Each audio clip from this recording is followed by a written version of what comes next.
Basta Darling. I am your resident time travel, and I have something special for you today. We are at the Out Shopping exhibition at the Leighton House. I'm here with Hannah, the curator, and we are going to answer your questions today. How did you take the research that you were doing the entire process and turn it into an exhibition? So what's amazing about Sambourne House is that we have a huge number of letters and diaries from both Marion and Maud.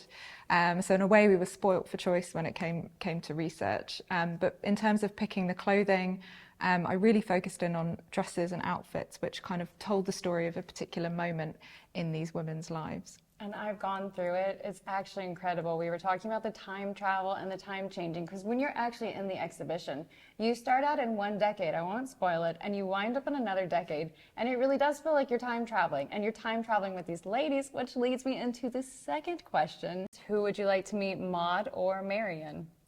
I think probably Maud. Okay. Having read her letters, she was really funny.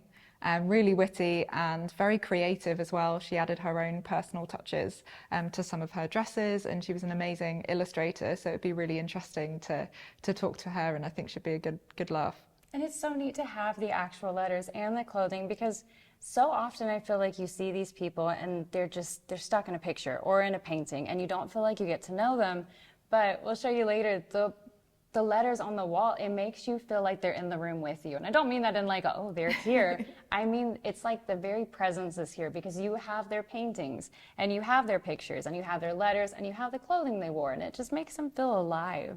Did you get that sense when you were building this? Definitely. You definitely felt like through the process you sort of got to know them and their particular taste and what they were looking for when they went shopping. And it was interesting because they felt so relatable. All the things that they were complaining about when they go shopping are the same things that we complain about today. Hannah, I feel like every single person, when you are building an exhibition, you always find that one piece that speaks to you. What is the piece that speaks to you? So I think my favourite is probably this outfit here, which Marion wore to her daughter Maud's wedding. So it's the mother of the bride look. And I mean, it's just stunning. The blue and cream silk is really unusual and so beautiful, and the way it's cut and designed is also just really elegant. But I think it's that connection and the kind of emotional significance of it that I think makes it really special. And Maud actually kept it with a little note saying, "This is the outfit that my darling mother wore to my wedding." That's amazing. And then I couldn't help, we were talking earlier about would there be some kind of lace. Will you tell everyone what you told me about the roses, about the lining? I thought that was so fascinating. It's things that you're not going to get to see that Hannah did see. So here's the source. So I found this newspaper article which described what Marion was wearing for the wedding. So it hasn't survived, but she had a kind of lace collar which would have sat underneath the jacket. And she also had a pink hat with pink roses, which would have matched the pink lining of the dress, because before I thought that was a bit sort of random, having pink lining on a blue dress, but it makes sense because that's the colour of her accessories. So well thought out. And you can't see it, but we were just mentioning the sleeves are so intricate. They have just a little piping that I'm looking at right here. And okay, so it's hand-stitched piping. Again, it's just the work that goes into this. There's a combination of machine sewing, hand sewing. It's really incredible to see what they created. Yeah. This was made by a court dressmaker called Sarah Fullerton Monteith Young. And I think you can really see the quality, particularly when comparing with Marion's other outfits. You know, she went to someone really high-end for this special outfit, and the same designer also made Maud's wedding dress and going away outfit. Okay, so now I have another question for you.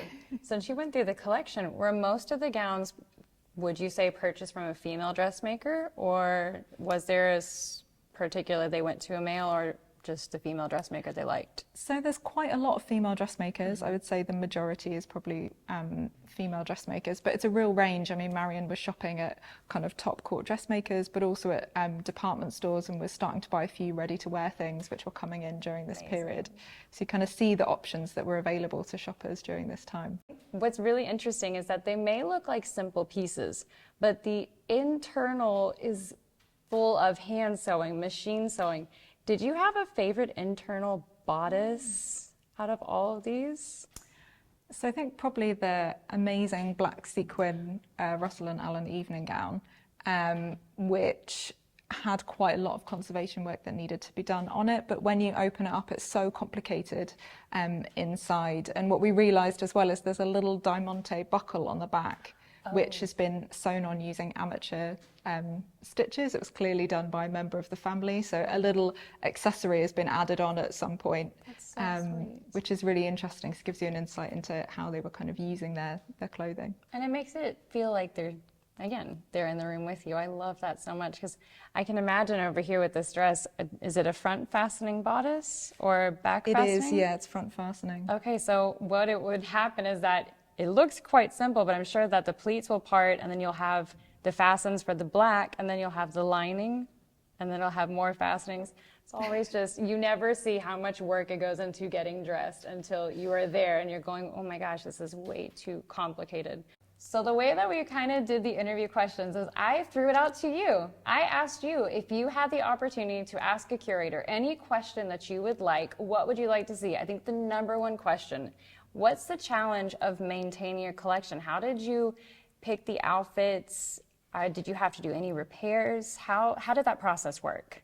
So all of the outfits had quite extensive conservation work on them. Mainly what the problem was the silk linings, which were really fragile and had shattered over time. And that was partly as well because these outfits were worn. They were very much an active part of Marion and Mort's wardrobe. So things like sweat pads, which were put in to protect the garment and keep it help keep it clean, had been left in there, and that acid was causing the silk to degrade. So it was quite a challenge in getting them ready to go on display. So I feel like, especially with modern fashion, which is constantly always evolving, we're always looking towards the past for inspiration to try to make it to the future. Do you see any of the Victorian trends in modern fashion right now?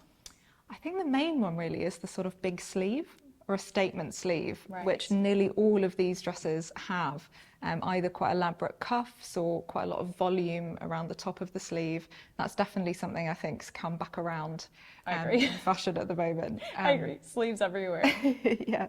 So, I mean, your outfit is absolutely fabulous. Thank you. Would you mind telling me a bit more about the kind of inspiration you took from this era when you came to making it? All right, so I did throw it out to you. I asked you, did you want 1880s or 1890s? And you were very, very vocal about you required the 1880s from me. So I went with the 1880s. I went with more 1885.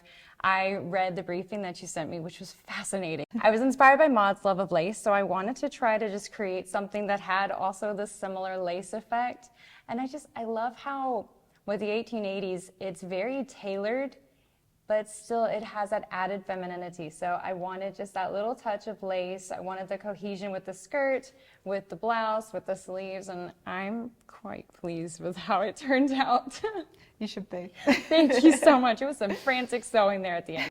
Well, this has been incredible. Thank you so much for having me. I do have to say, if you are in England and you are still here before October 20th, make sure to stop by the Leighton House so you can see the collection and see this exhibition, and then make a quick trip just around the block to the Sambourne House Museum and you can see where Maud and Marion lived.